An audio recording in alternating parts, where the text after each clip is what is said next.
El tema es este. Que todo lo que la Torá dice, ¿no? Entonces la Torá habla de cosas que pasaron en algún lugar.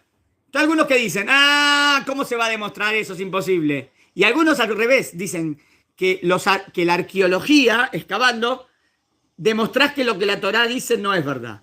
El artículo es justo al revés. Cada vez que la Torá habla de una ciudad, después se investiga y se descubre.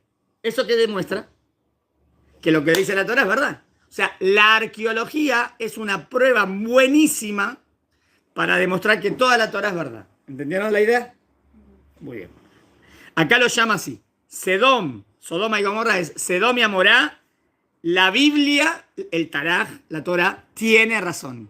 ¿Está bien? ¿Qué hacemos? ¿Leo yo? ¿O leen ustedes? ¿Qué prefieren hoy?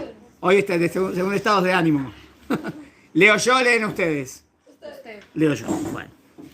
El tema, el descubrimiento del siglo. ¿Le puse un título lindo? Está bueno.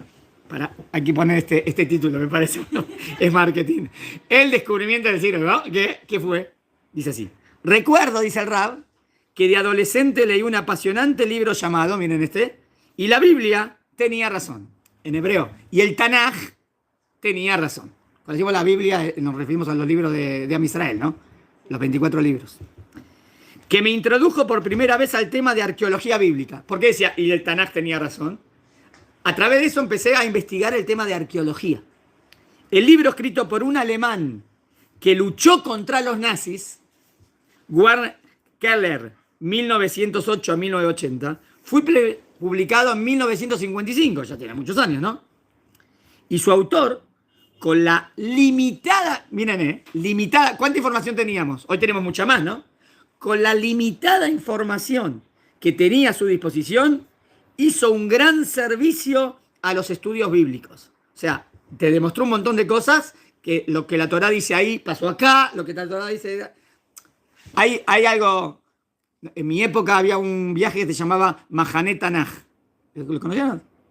¿Qué se llama? Mahané Tanaj, como campamento, como viaje del Tanaj. Entonces, ¿cuál era la idea? Venían a Israel, primero estudiaban un montón de cosas de la Torá y después estudiaban una cosa y lo llevaban al lugar. Y les mostraban, acá pasó todo eso. Después estudiaban otro tema y lo llevaban al lugar.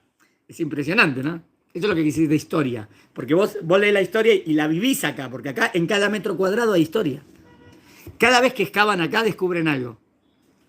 A veces muchas rutas, están haciendo una ruta, hay que hacer la ruta, descubren, se para la ruta. Porque siempre descubren cosas, porque todo es historia en Israel. ¿Entendieron? Ya que demostró, en primer lugar, que ningún descubrimiento arqueológico contradice la narración de la Torá. ¿Entienden el argumento? Nada de lo que se descubre, porque es importante decirlo, porque te venden la contraria, te dicen que no. Dice, todo lo que se descubre en la arqueología demuestra la Torá. Y en segundo lugar, que a pesar de los miles de años, porque pasaron miles de años, siguen apareciendo sólidas evidencias, pruebas, de las historias y relatos bíblicos. ¿Entendieron? 2. Todo lo que se descubre nunca contradice. 2. Y lo que se descubre demuestra todo lo que dijo. ¿Se entendió? O sea, no hay contra y hay a favor. Muy bien. Porque, deme un ejemplo. ¿Qué podría hacer? Que descubras algo y eso contradiga la Torá. Es medio raro, ¿no? No, digamos que la Torá diga algo A y vos descubrís algo que es miles de años y eso dice B. Entonces, es contradicción. ¿Entendieron? ¿Pasó algo así alguna vez? No. Pero, ¿entendieron? No, que contradiga, no pasó. ¿Pasó que a favor? Por ejemplo, las 10 plagas de Egipto. ¿Está bien? ¿La Torá habla de las 10 plagas de Egipto? ¿Hay en otro lado que se hable de las 10 plagas de Egipto? No en la Torá. ¿Encontraron algún papiro o algún documento, una estela en la piedra? ¿Entendieron lo que digo yo? No una, más de 7, 8. ¿Está bien? Hablando de las plagas de Egipto. Eso es prueba de que las 10 plagas de Egipto que la Torá dice, pasó. Porque ahí lo está contando un egipcio. Un egipcio está contando lo que estamos viendo en nuestro país. No se puede creer.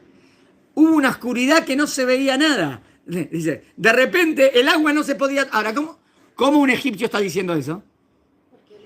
Porque lo está viendo. Ah, entonces lo que dice la Torá es verdad. Exacto. ¿Entendieron? Hay un montón así. Bueno, sigo. Pero Keller hizo una predicción. ¿Qué es una predicción? Que él dijo algo que, a ver, si tenemos razón, tiene que pasar esto. En la que afortunadamente se equivocó.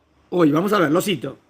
Hoy día podemos afirmar con completa seguridad que toda búsqueda de Sedom y Amorá, Sodoma y Gomorra, que se pretenda realizar en el futuro, será completamente inútil. Él dijo así, si querés encontrar restos de Sodoma y Amorá, eso nunca va a ser posible. ¿Por qué no?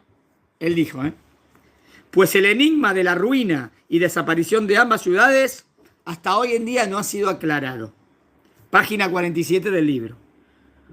¿Está bien hasta acá lo que dijo él? Él dijo, la verdad descubrir Sodoma y Gomorra sería muy difícil. Miren lo que se encuentra en 2018.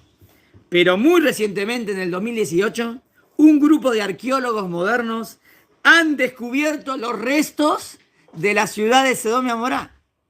Tremendo, ¿no? Encontrar algo así. Después del cataclismo que hubo ahí. ¿Se acuerdan? El fuego y azufre y murieron todos. O sea, no, yo dije cataclismo como que dije algo... Sí, pero... Está bien, está bien. Después de la destrucción que hubo en Sodoma y Gomorra, ¿cómo fue? ¿Qué dice la Torá? ¿Que cayó qué? ¿Cómo se destruyó Sodoma y Gomorra? Dios mandó un castigo, ¿no? De fuego y azufre. Y sería algo tipo volcánico, ¿no? Y desapareció la ciudad completamente. Después de 3.000 años encontrar restos de eso sería extraordinario, ¿no? Dice que lo encontraron. El fuego y el azufre después de tantos años como que desintegrarían todo y es difícil encontrar restos. Pero hay alguna manera de encontrar. El profesor dijo, me parece que nunca va a pasar. Y en el 2018 encontraron. ¿Cómo? Es lo que vamos a ver ahora. ¿Entendieron? Los restos de la ciudad de Sedom cerca del Mar Muerto. ¿Está bien o no la ubicación? ¿Era cerca del Mar Muerto? Sí. Increíblemente, también han podido verificar de una manera extraordinaria cuál fue la naturaleza de catastrófico evento. También por eso podemos explicar cómo Dios lo hizo. Dios hace todo, ¿no? Si yo ahora explico cómo Dios lo hizo, ¿está mal? ¿O está bien? Digan, defiendan o no. Si yo ahora trato de explicar cómo Dios hizo ese castigo, si yo trato de explicarlo, ¿estoy contradiciendo lo que Dios hizo? No. Exactamente, estoy diciendo, Dios lo hizo y ¿de qué manera? Cuando vinieron las langostas a Egipto, ¿se acuerdan? ¿Se acuerdan que no había lo que comer, que pidieron carne y Dios mandó un montón de codornices? ¿Cómo las mandó Dios? Dice el pasuk. Mandó un viento muy fuerte del lado del mar y trajo todas las codornices. Entonces, ¿cómo aparecieron las codornices? ¿De la nada? No. ¿Quién mandó el viento? Dios. Entonces, Dios ¿cómo maneja el mundo? De manera natural. ¿Entendieron la regla? Entonces, si ahora Dios mandó un fuego y azufre, ¿puede ser que yo le busque cómo Dios lo habrá hecho? ¿En algo de la naturaleza? ¿Entienden lo que quiero decir? O sea, puedo apuntar ¿a qué apuntarían? A ver. A fuego grande. O puedo a un volcán, pero no sé qué volcán hay en esta zona. Medio raro, ¿no? Porque no conocemos volcán. O otra aplicación, algo de abajo de la tierra, algo de arriba, podría ser algo ¡boom! ¿Qué podría ser? Algo que pega y pega duro. Podrían ser rayos y otra, un meteorito. Podría ser que ¡boom! Cuando pega un meteorito es como una bomba atómica varias. ¿Entienden? Y tremendamente te arrasa todo. ¿El Mar Muerto qué zona es? Del mundo. La zona más profunda. Vieron que cuando van al Mar Muerto dice, acá estamos a 300 metros debajo del nivel del mar. Después siguen. Acá estamos a 400 metros. Acá estás en el lugar. Porque es profundo, profundo. ¿Entendés? Entonces, bueno, el tema de un meteorito pegando duro también. ¿Entienden la idea? Está buena, ¿no? La teoría. Está buena como teoría, está buena. ¿Cuál fue la naturaleza de catastrófico evento que, de acuerdo a la Torá, llevó a su total destrucción? La historia es apasionante, pero necesitaré de la paciencia del lector. Voy a tener la paciencia del lector. Está bien, porque hoy en día es todo rápido. Pero al Rab le gusta explicar bien las cosas. Te tengo que explicar. Para explicarla con detalles. O sea, quiero explicar cómo demostramos que esto es lo que pasó. ¿Está bien? Va. 1. ¿Cómo era Sodoma y Gomorra? ¿Era una zona muy fértil o no? ¿Linda o no? La Torá la describe como. Sí, como fértil. Como muy fértil. Dice que Gan Hashem. ¿Qué es Gan Hashem? Gan Eden. Como el Gan Eden. ¿Por qué la eligió? ¿Por qué lo quería ir a vivir ahí? Sí, porque es muy rica. Todos frutos, árboles, frutos de sol. Era mucha paz. Entonces, a todos les gusta vivir ahí. ¿Está bien? Así es descrito Sodoma y Gomorra, que no quedó nada. La Torá menciona Sodoma en castellano, Sodoma, en las perashot que leímos estas últimas semanas. Leslejá y Bayera. La última fue Hayesara. Abraham y Lot tenían mucho ganado. Tanto que los pastores de ambos terminaron peleándose por el territorio. ¿Se acuerdan? No había lugar, se pelean los pastores de Lot y de Abraham. Y para evitar escalar el conflicto, Abraham le propone a Lot que se separen. Abraham le dejó a Lot, si él quiere ir al norte, Abraham va al sur. Y viceversa. Entonces la Torá describe lo que llevó a Lot a decidir dónde. Entonces Lot dice por qué eligió ese lugar. Bereshit, capítulo 13. 10. Entonces Lot levantó la vista y vio todo el valle del Yardén, hasta Tzoar. ¿Hoy conocen alguna ciudad en Yamamela, Tzoar? ¿Fuera de la zona de los hoteles del Mar Muerto o no? ¿Vieron qué linda es la zona? ¿Les gusta o no? El Mar Muerto. A algunos no les gusta porque es muy salado, a otros les gusta porque es todo exótica, linda, la vista es linda. Hay una zona que hay hoteles de 5 estrellas, ¿vieron todos los hoteles? Se llama Embokek. Es cuando vas en el autobús en el máximo. Ahí hay una ciudad que se llama Tzoar. Un pueblito, como un iyú, chiquito, no sé cuántas familias viven. Dice que él vio todo hasta Tzoar, que era tierra fértil, como un jardín bendecido por Dios, como la tierra de Egipto. Bien. Como el jardín bendecido por Dios, ¿qué jardín es? Este paso me parece muy importante. Algunos quieren, la pregunta es si el Gan Eden existió. ¿Existió el paraíso terrenal? Literalmente, ¿hay un lugar físico en la tierra que fue así? Acá que dice que Sodoma y Gomorra era parecido al Gan Eden. Si no existió, no puede decir así, ¿no? Está buena la prueba que también fue un lugar físico. Ahora no sabemos dónde queda hoy en día. Sabemos dónde queda el Gan Eden. Si sabiésemos dónde queda el Gan Eden, es un misterio, ¿no? Pero si hoy en día no sabemos, en algún lugar tiene que estar, ¿no? ¿Está bien? Les doy una teoría, porque hoy en día conocemos casi todo el mundo, entonces ¿por qué no lo vemos? O sea, tendría que estar en algún lugar escondido. También otra teoría puede ser que esté a lo mejor bajo las aguas. Si está bajo las aguas no lo puedes descubrir, ¿entienden? O está en algún lugar exótico y no sabemos dónde es. También puede ser. No conocemos todas las selvas y todos los bosques, ¿no? ¿Está bien? Pero como es más cerca de Israel, es medio dónde estará. Bueno, así esta zona, antes de que Dios destruya Sodoma y Gomorra, era muy linda. Lot habitó las llanuras y fue extendiendo sus tiendas hasta Sedom. Lo primero que aprendemos en este texto es que esta zona era muy fértil, algo que contrasta en absoluto con la extrema aridez de los alrededores del Mar Muerto. Ahora, si esa zona era muy fértil, hoy en día el Mar Muerto, muerto, no tiene nada. Entonces medio raro. ¿Qué pasó ahí? La segunda referencia dice que Sedom era como Egipto. Dice que era como Egipto. ¿A qué como Egipto puede ser si es una zona muy fértil? ¿Qué zona de Egipto es la muy fértil? Del río Nilo. Todo el río Nilo, ¿por qué se enorgullece Egipto? Porque tienen agua todo el año. ¿Está bien? Porque es el río más largo del mundo. El más ancho. No, el más ancho lo tiene Argentina, el río de la Plata. No, pero de verdad, es un chiste. Más largo que el río Nilo. Esperen. El río de la Plata es el más ancho, tanto que vos ves parece un mar, no parece un río. O sea, vos ves hasta la otra punta y no lo ves. Si esto es un río, esto no parece. Miren, un río no es un río. Un río no es que vos no ves la otro lado de la. Por eso es el. Está bien, no importa. El río de la Plata no es el más ancho del mundo. Pero no tiene nada que ver. Río Nilo, yo tenía. Puede ser que no sea el más largo, el Amazonas puede ser más largo que el río Nilo. Después lo googleamos. Y buscamos kilometraje de río Nilo. Pero en Egipto, como tiene mucha abundancia, entonces siempre como que no le faltan las lluvias. En verdad siempre, para que el río Nilo esté lleno, depende de lluvias, pero parece que siempre tiene mucha lluvia.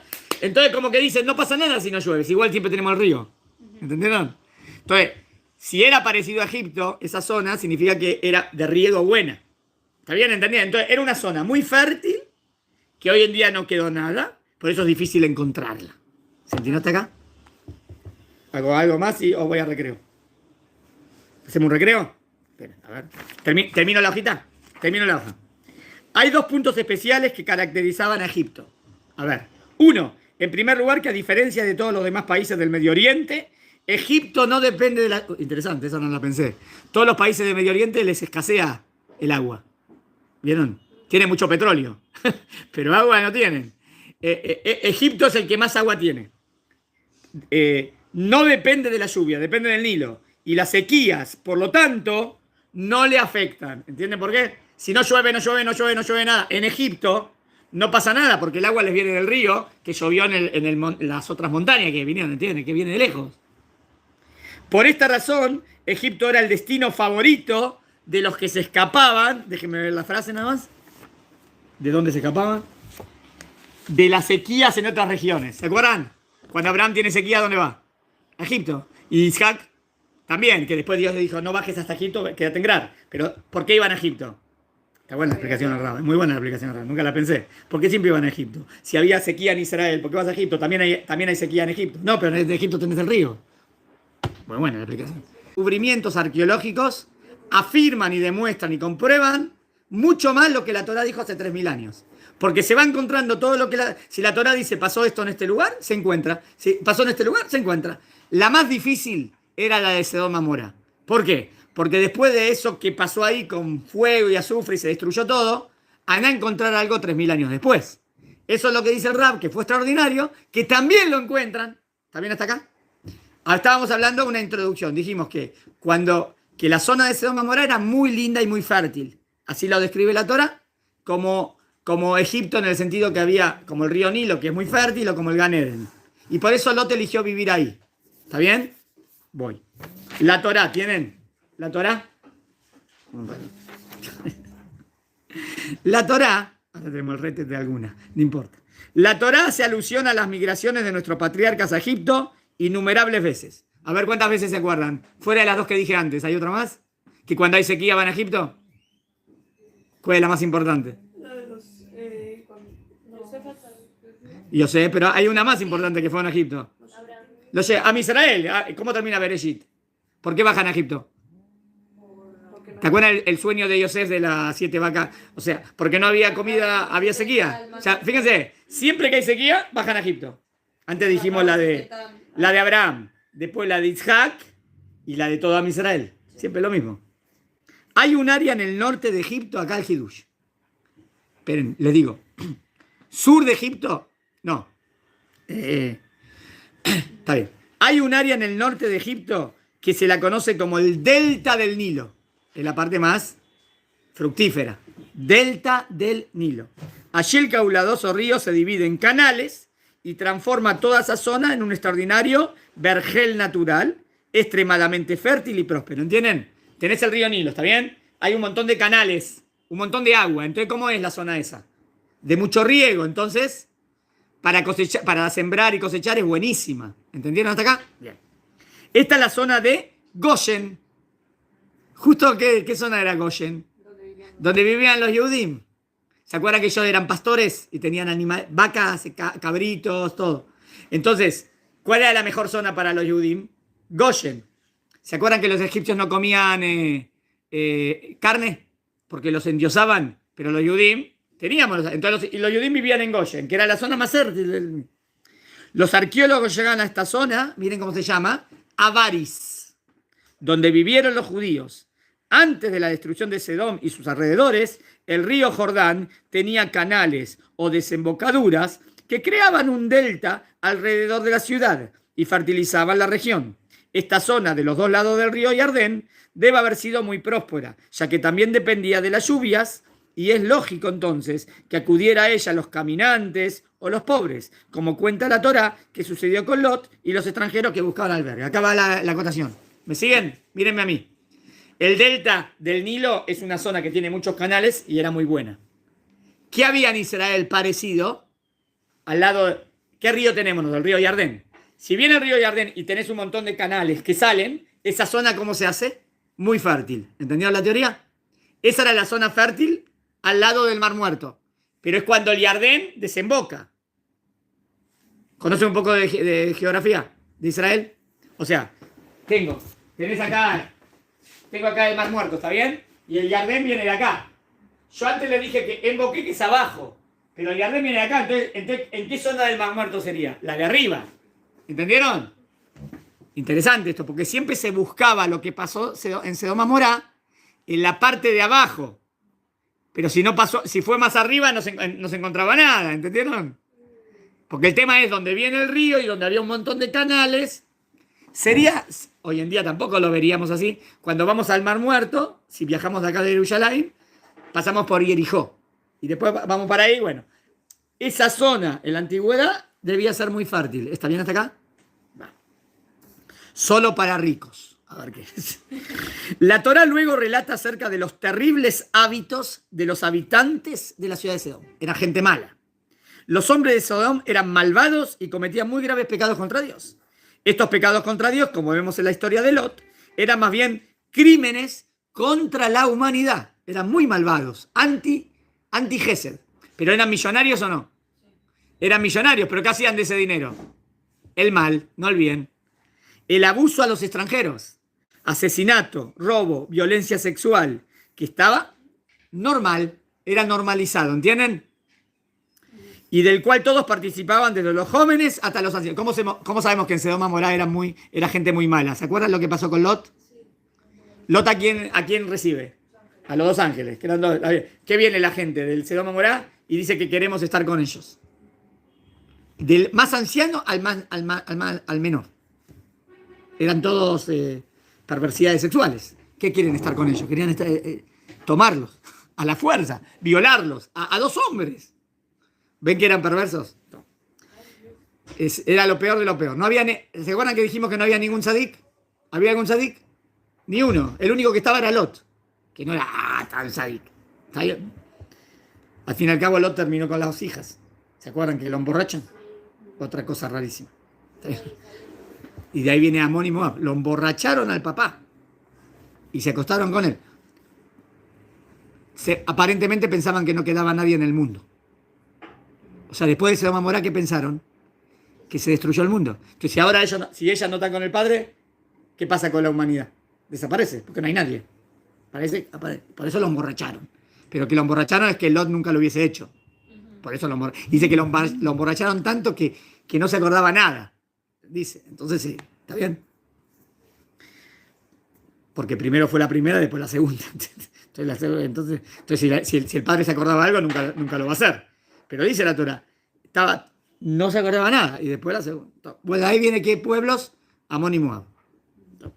Por un lado la población era muy próspera, pero por el otro lado eran extremadamente crueles, egoístas y capaces de cometer cualquier acto de inmoralidad. De aquí la famosa palabra sodomía. ¿Vieron que se dice? Hizo sodomía o es sodomista o algo así. Es cuando cosas sexuales bajas. ¿De dónde viene la palabra?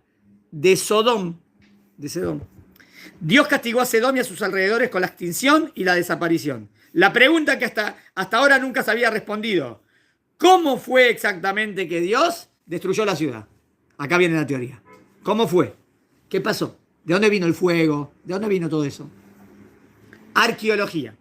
Durante muchos años se creía que las ciudades de Sedom y Amorá se encontraban en el sur del Mar Muerto y suponían que la razón por la que no se encontraban las ruinas de esa gran metrópoli es porque la ciudad había sido cubierta desde ese entonces por el Mar Muerto. ¿Entendieron la teoría? La teoría es así, ahí estaba la ciudad, en el sur. Pero después el Mar Muerto la llenó con las sales, con todo. Interesante que el Mar Muerto está lleno de sal y azufre. Entonces no se puede encontrar porque ya no quedó nada. Por eso no se encontraba nada. Esa era la teoría. Esta fue la razón por la que Kellier dio por cerrada la búsqueda. Ese que escribió el libro de arqueología. Él dijo, nunca vamos a encontrar nada porque no va... ¿Cómo vas a encontrar algo después está debajo del Mar Muerto? Ya está, no quedó nada. Porque supuso que la ciudad fue tragada por este mar. También asumió incorrectamente que la ciudad había sido destruida por un terremoto. Él dice que eso fue con un terremoto. Sin embargo, esto nunca pudo ser comprobado. Aparte, al describir la destrucción de Sedom, la Torá menciona, caía fuego desde el cielo. ¿Qué ven en esto? Así está escrito en la Torá. Va a caer fuego del cielo. ¿Entra con terremoto? No. Tiene que ser algo que caiga fuego del cielo. Algo que no sucede en terremotos. Otro dato interesante que vale la pena mencionar es que Abraham observó desde su ciudad. ¿Se acuerdan que Abraham va a ver si pasó eso? ¿Y qué ve cuando Abraham va a ver? Hebrón, las secuelas del cataclismo de Sedom. Abraham vio un humo como de un horno. O sea, ¿qué vio? Va a ver la ciudad que era todo brillante y de repente se ve todo como incendio, ¿no? Y que salía humo. Es lo que vio Abraham. Que se elevaba de esa zona. Algo parecido a la nube de hongo mushroom cloud que se produce luego de una bomba atómica. ¡Wow! ¿Entienden? O sea, lo que vio Abraham era algo parecido a lo que pasa después de una bomba atómica. Entonces habrá pasado algo como una bomba atómica. Pero no existían bombas atómicas. Está bien, pero puede ser algo de la naturaleza. Eso es lo que está buscando acá el Rab. ¿Cómo se descubrió la ciudad de Sedoma en nuestros días? Y cómo se explica científicamente el cataclismo que describe la Torá. Acá dice continuará, pero ahí viene la continuación. ¿Está bien? Esperen, ahí va. Acá explica cómo pasó. ¿Cómo se descubre? ¿Está bien? Va la tercera hoja. Esto va acá. Esto va acá. Dale. A ver cuánto llegamos a la tercera. Y vamos al recreo. Me acuerdo que el Rab había escrito este artículo. ¿Me siguen? El Rab habría escrito el artículo, pero se ve que después no tuvo tiempo y no siguió. Entonces, después de un año, el Rab, pero no nos dejó con la incógnita. El Rab, porque lo había escrito en inglés. Y después, bueno, Baruch Hashem, que se lo pedimos, lo escribió. ¿Tienen? Va. Un equipo, acá quién lo descubren, multidisciplinario de científicos. Gracias. Ha presenciado una teoría fascinante que explica cómo la civilización que habitaba en las orillas del Mar Muerto hace unos 3.700 años desapareció de repente. A ver la teoría, El análisis arqueológico de este desastre coincide con asombrosa precisión. A ver, lo que dicen los científicos, si vos agarrás los pesukim, es exacto. ¿Entienden lo bueno? Si yo tengo un pasuk, el pasuk dice la verdad, ¿no? El versículo es la palabra de Hashem. Si yo tengo una explicación científica al pasuk y va igual, genial. Estoy entendiendo lo que pasó. Y puede compararse, miren, con un evento similar ocurrido hace más de un siglo, en Rusia. Miren cómo sacamos conclusiones. Si hay algo parecido que pasó hace poco. Está bueno, ¿no la idea? ¿Qué pasó en Rusia? Miren en Rusia qué pasó.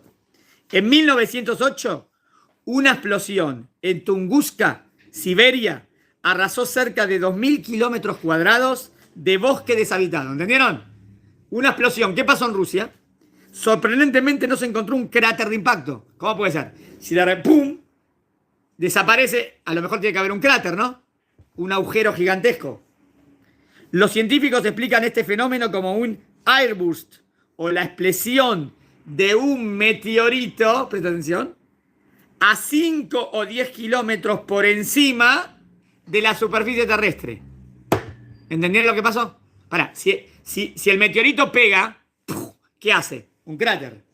Pero ¿qué pasa? Porque vieron que hay un montón de meteoritos en el espacio y caen. Pero ¿qué pasa? Baruch Hashem, ¿por qué no nos caen encima? ¿Sabe por qué? Porque se va desintegrando.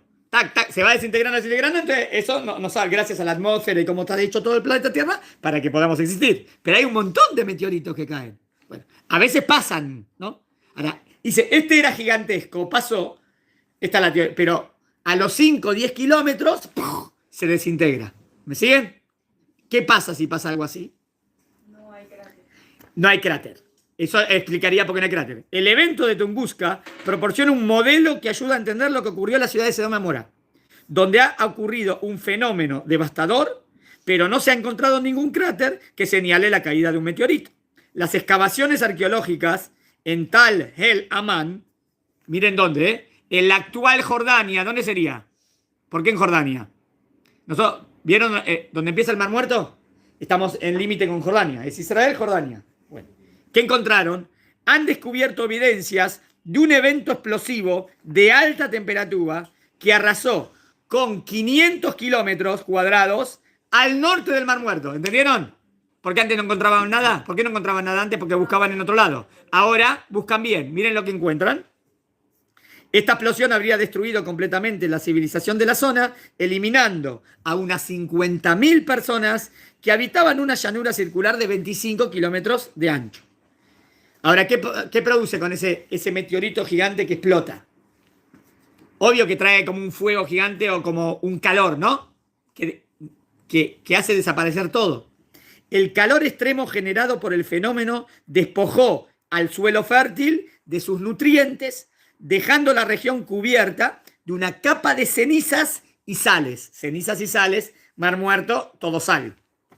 Estas sales producidas por la reverberación de la explosión en el Mar Muerto descendieron sobre la región llevada por vientos abrasadores. La evidencia de este fenómeno se encuentra en los granos minerales incrustados en cerámicas. Miren, si esto de verdad pasó, se tiene que hallar pruebas.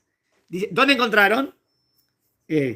Granos minerales incrustados en cerámicas de hace 3.500 años, hallados en Tel El Amán. O sea, ¿qué serían esos granos minerales de esa explosión que hubo? ¿Entendieron?